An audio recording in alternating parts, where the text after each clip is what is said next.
Assalamualaikum warahmatullahi wabarakatuh. Apa khabar semua? InsyaAllah dalam video kali ini kita nak bincang berkenaan dengan satu perkara asas yang sangat penting sebagai seorang trader, iaitu berkenaan dengan risk reward ratio ataupun 3R. So jangan ke mana-mana, jumpa lagi selepas ini.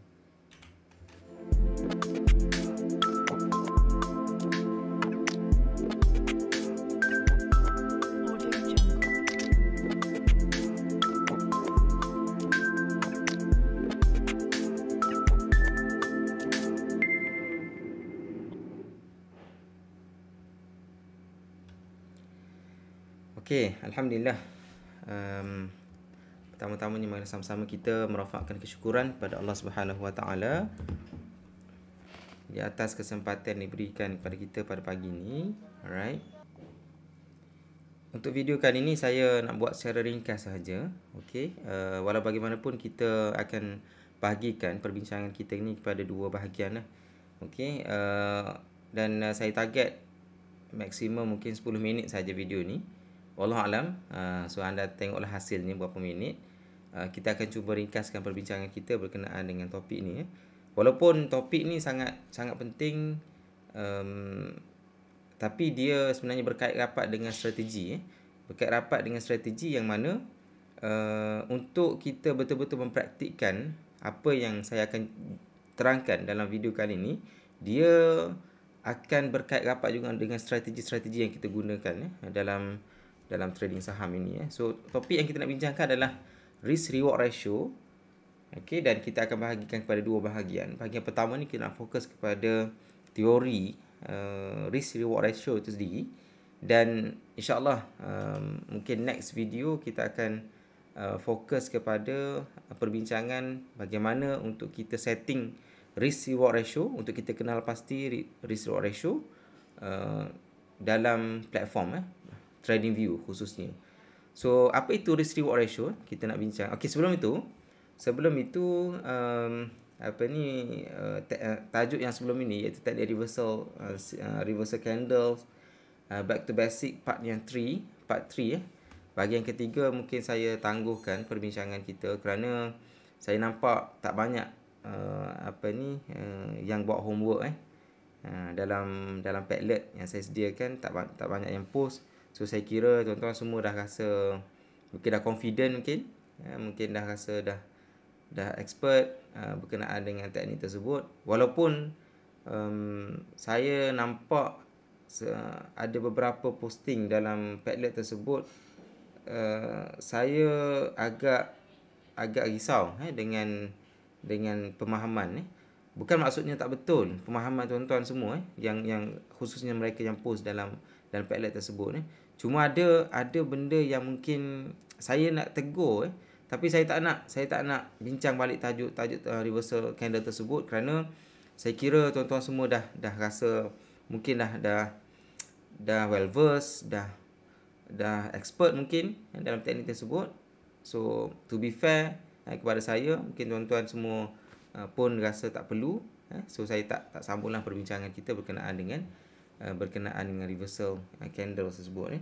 Walaupun bila saya tengok ada beberapa posting dalam Padlet tersebut, ada benda yang saya nak tegur. Okay, tapi saya kira saya tak nak sambung perbincangan kita berkenaan dengan teknik tersebut, unless sekiranya tuan-tuan semua ramai yang post, mungkin lebih daripada 20 posting mungkin. So mungkin saya akan sambung balik lah. Saya akan komen apa yang boleh kita improve daripada sharing tuan-tuan tersebut. Okay, so apa itu risk reward ratio? Kita nak bincang tajuk ni. Okay, risk reward ratio ni antara topik yang sangat penting lah bagi saya, khususnya mereka yang nak serius dalam trading saham. Antara benda yang sangat penting adalah risk reward ratio. Bila kita belajar mana-mana strategi dalam saham ini, any strategi, sama ada strategi itu bersifat short term ataupun pertengahan ataupun long term, semuanya kita kena consider risk reward ratio. Kalau kita nak terlibat dengan yang lebih laju, short term punya cuma trading, teknik intraday ke, teknik scalping ke, ataupun teknik swing ke dan sebagainya, risk reward ratio ni lagi penting lah. Sebab dia cepat. So kita nak buat keputusan, decision itu pun cepat. So kita kena pasti apakah risk reward ratio kepada entry yang kita nak buat itu. Okey. So apa itu risk reward ratio? Ia merujuk kepada nisbah kemungkinan untuk kita mendapatkan keuntungan dengan nisbah kerugian. Risk reward ratio. Kenapa perkataan risk dimulakan berbanding dengan reward? Kenapa bukan reward risk bukan reward risk ratio? Ini adalah kerana bila kita nak trade sesuatu saham, kita yang paling penting adalah kita kena consider risiko terlebih dahulu. Bukan kita lihat kepada reward terlebih dahulu. Ramai orang bila dia buat entry, dia tengok kemungkinan reward dia banyak mana kan. Tapi sebenarnya yang praktik yang sepatutnya kita buat adalah kita kena consider risiko dulu. Bila kita buat entry, risiko kita berapa? Okey, yang mana sekiranya harga bergerak against us, okey, dia berlawanan dengan apa yang kita hasratkan, okey, sampai satu level kita kena buat cut loss. Okey, so kita kena keluar, buat exit, dan kita kena memotong kita punya loss, kita punya kerugian. Jadi itu benda yang penting, yang pertama sekali kita kena decide ataupun kita kena tengok sebelum kita membuat sebarang entry. Okey, sebab itu perkataan risk reward ratio ini ataupun 3R ini bermula dengan risk, bukan reward. Kita kena tengok risiko dulu dalam mana-mana trading plan yang kita buat. Okey, kita kena pasti berapa risiko, berapa persen risiko yang kita sanggup tanggung, barulah kita consider kita punya reward. Okey, itu benda penting yang kita kena tahulah. Alright. Now, ni saya tahu ramai yang tengok cerita ni. Saya tak galakkan tengok sebab ada elemen yang tak menarik, tak baguslah dalam cerita ni. Okey, cerita Squid Game. Yang ni kalau kita bercakap tentang bercakap tentang risk reward ratio, ini antara yang ekstrim lah. Kalau kita tengok cerita ni, dia punya reward dia adalah paling maksimum lah. 45.6 bilion. Allah Alam, bilion ni dalam bentuk mata wang mana mata wang Korea ni. Okey, 45.6 bilion dia punya reward dia. Tapi sebelum kita fikir tentang reward, sebagaimana saya sebutkan tadi, kita kena consider risiko. So kalau dalam konteks cerita ni, apa risikonya? Risikonya semua orang yang masuk dalam game ni, dia merisikokan nyawa dia sendiri. Okey, maksimum keuntungan, kalau untung memang untung banyak gila-gila. Tapi kalau rugi, memang tak ada apa, nyawa melayang. So ini adalah contoh ekstrim lah. Sama ada kita nak tanggung ataupun tidak, kita punya risiko itu, so depend lah. Kalau orang terlalu terdesak, macam dalam cerita ni, kebanyakan orang ni yang banyak hutang, yang miskin, yang tak ada duit, yang berhutang ngalung dan sebagainya, mereka terpaksa masuk kerana mereka memikirkan tentang reward yang mungkin mereka akan dapat kalau sekiranya mereka menang dalam game tersebut. Okey, so saya tak ulas banyaklah cerita ni. So mungkin tuan-tuan pun dah tengok saya pun sendiri saya tak nak galakkan tuan-tuan tengok. Okey, sebab ada elemen yang tak menarik dalam cerita ni. Okey, persoalan kenapa ramai rugi dalam saham? Kenapa ramai orang rugi dalam saham? Okey, cuba kita renung sejenak. Okey, agak-agak kenapa ramai orang rugi dalam saham? Okey, so jawabnya banyak sebab lah. Saya pun dah buat video khusus berkenaan dengan perkara ni. Cuma untuk kali ni, sebab kita bincang berkenaan dengan risk reward ratio, antara sebab kenapa ramai rugi dalam pasaran saham adalah kerana mereka tak jaga risk reward ratio. Okey, saya minta maaf dah melebihi 10 minit. Okey, kenapa ramai orang rugi dalam saham adalah kerana mereka tak jaga risk dan reward ratio. Mereka mereka mungkin tak calculate apakah risk reward ratio sebelum mereka buat entry. Satu.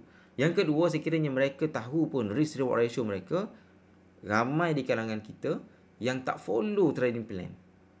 Okey, mungkin kita dah tahu risk reward ratio, mungkin kita set 1:1. Satu risk, satu reward. Okey, tapi bila kita dah buat entry, bila harga turun berlawanan dengan apa yang kita plan, sentuh kita punya level cut loss, kita masih tak keluar. Jatuh lagi, tak keluar lagi. Jatuh lagi, tak keluar lagi. Sampai satu tahap, dah terlalu banyak jatuh, baru kita buat exit. Ini kesalahan yang sangat serius dalam pelaburan saham, yang menyebabkan ramai di kalangan kita yang rugi dalam saham. Okey, so itu benda yang kita yang perlu kita sedar sedar tentang perkara ini.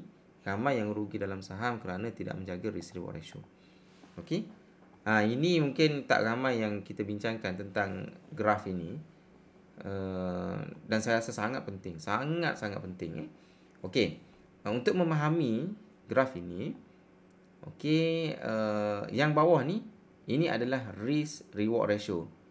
Okey, dia punya nisbah reward dengan kerugian, reward dan loss ataupun win loss. Cost 1, geng. Untuk mudahkan ni, satu ni maksud dia merujuk kepada risk reward ratio, di mana 1:1 lah. Satu keuntungan, okey, bersamaan dengan satu kerugian. Okey, mungkin kita tak clear sikit ni. Yang ni dari segi praktikalnya kita akan bincangkan dalam video yang kedua nanti. Okey, satu ni maksudnya satu keuntungan, satu reward, satu loss. Okey, satu reward, satu risk. Kita ambil risiko, contoh kita kata bila kita analisa satu chart, and then kita pun kira dia punya risiko dia mungkin 10%. Bila harga turun 10%, minus 10%, okey, so kita akan buat exit dekat situ. Maksudnya 10% dia punya kerugian. And then kita calculate dia punya risiko, kita punya reward. Sekiranya harga naik mengikut kita punya perancangan dan sentuh kita punya TP, juga 10%. Maksudnya 10% reward, 10% risk. Okey, 10% divide by 10%, dia akan jadi 1 lah. Okey, itu maksud dia. Satu ni maksudnya reward 1 ataupun reward dalam konteks tadi 10%, risiko kita 10% juga. So dia akan jadi 1. Untuk kita profit dengan strategi 1:1 tadi, kita memerlukan strategi yang boleh memberi kemenangan kepada kita 50%. Okey, contohnya 10 kali kita trade, kita kena make sure 5 kali kita untung. At least 5 kali kita untung, barulah kita break even. Dekat sini kalau kita buat line ini, line straight ini, dia akan sentuh dekat sini. Okey, dekat sini maksudnya sekiranya kita punya risk reward ratio 1:1, kita kena pastikan kita punya rate kemenangan kita ataupun keuntungan kita buat daripada 10 kali trade, kita kena win sebanyak 5 kali. Okey, maksudnya separuh tu kita kena untung lah. Barulah dia break even. Ni line break even ni. Okey, so sekiranya kita ambil yang ni contohnya, sekiranya kita punya reward 2, reward tu 2 dan risiko kita 1, dia akan jadi 2 dekat sini, win loss ratio ni jadi 2. And then probability ataupun kita punya kemenangan kita, untuk kita buat profit, kita kena buat keuntungan berapa persen ni? berapa persen ni, saya tak pasti dekat sini, dalam 35% mungkin ataupun 33%. Macam itulah tuan-tuan. Jadi sekiranya kita set risk reward ratio kita lebih tinggi, kita punya reward kita melebihi kita punya risk yang lebih tinggi, dalam konteks ni 2:1, jadi 2 dekat sini, maka sekiranya kita trade 10 kali, kita hanya mungkin untung 5 kali pun dah untung dah. Okey, ataupun 4 kali pun dah untung dah sebenarnya. Kalau 4 kali kita untung, 6 kali kita rugi, kita akan profit juga. Overall kita akan dapat profit. Yang ni agak pening sikit lah tuan-tuan. Kita kena duduk, kita kena fikir, kita kena cuba hadam graf ini, barulah kita dapat faham. Yang ni sebenarnya berkait rapat dengan apa yang kita bincangkan sebelum ini. Ada dalam satu video khusus berkenaan dengan soalan salah seorang subscriber kita berkenaan dengan berapa untung, berapa rate saya untung bila saya trade. Itu sebenarnya penjelasan kepada persoalan itu kita bincangkan dalam video ni lah. Itu berkenaan dengan risk reward ratio ni. Okey, so mungkin tuan-tuan kena pause kejap, cuba lihat graf ini dan cuba hayati, cuba fahami apa yang saya cuba sampaikan. Yang ni dalam bentuk table. Okey. Kalau dalam contoh tadi 1:1, satu reward, satu risiko, satu reward, kita memerlukan 50%. Okey, untuk strike rate ataupun win rate. Contohnya kalau kita trade 10 kali, kita perlu untung 5 kali. Okey. Dan kerugian 5 kali untuk kita break even, untuk kita balik modal. Okey, sekiranya kita 6 kali kita untung, 4 kali kita rugi dan kita akan profit. Sekiranya kita set reward risk, ni reward to risk 2:1, maksudnya 2 reward, 1 risiko. Okey. Dan sekiranya kita untung 40%, maksudnya kalau kita trade 10 kali, hanya 4 kali kita untung, overall kita akan untung juga. Okey, sekiranya kita punya risk reward ratio kita 1:2, ataupun dalam ilustrasi ni 2:1 Okey, reward to risk ratio. Okey, sekiranya yang ketiga ni 3 untung ataupun 3 reward, nisbah 1 saja untuk risiko, kita hanya perlukan 30% saja kemenangan. Kalau dalam 10 kali trade, 3 kali trade saja kita untung, selebihnya 7 kali lagi kita rugi. Walaupun 7 kali kita rugi, daripada 10 kali trade, 3 saja untung. And then 7 lagi rugi. Tetapi sekiranya kita punya risk reward ratio kita tetapkan 1:3, okey, overall kita akan untung. Okey, itu benda penting lah, kita kena faham. Ni lagi menarik lah, 5:1. Cuma yang ni bila kita bercakap tentang ini dari segi perbincangan akademik lah tuan-tuan. Dari segi realitinya tidak semudah ini. Nanti kita akan tengok dari segi practicality-nya dalam video kedua, macam mana kita nak setting, contoh strategi yang saya biasa guna, and then macam mana saya set saya punya risk reward ratio dalam video seterusnya, insya-Allah. Okey, so mungkin yang ni pun tuan-tuan boleh pause kejap dan cuba untuk renungkan apa yang saya cuba sampaikan, sekiranya tuan-tuan masih keliru. Okey, so saya rasa itu saja. Saya pun sebenarnya ada kursus hari ni, saya nak kena hadir untuk saya improve lah saya punya trading berkaitan dengan fundamental analysis.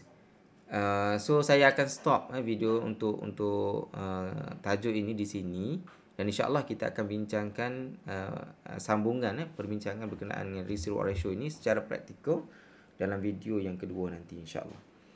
Okey, dan satu lagi berkenaan dengan sambungan tajuk reversal candle itu mungkin sekiranya tak ramai orang post tak ramai orang buat homework, mungkin saya consider tuan-tuan semua dah expert dalam tajuk tersebut. So mungkin kita setakat itulah walaupun banyak benda saya nak komen lagi tapi saya kira itu saja untuk tajuk tersebut. Wallahualam, terima kasih tuan-tuan. Kita akan jumpa lagi dalam tajuk risk ratio bahagian yang kedua secara praktikal. Kita nak tunjukkan secara praktikal. Wallahualam, terima kasih. Sekiranya ada persoalan, mungkin tuan-tuan semua boleh turunkan dalam komen di bawah. Assalamualaikum warahmatullahi wabarakatuh. Jumpa lagi insya-Allah.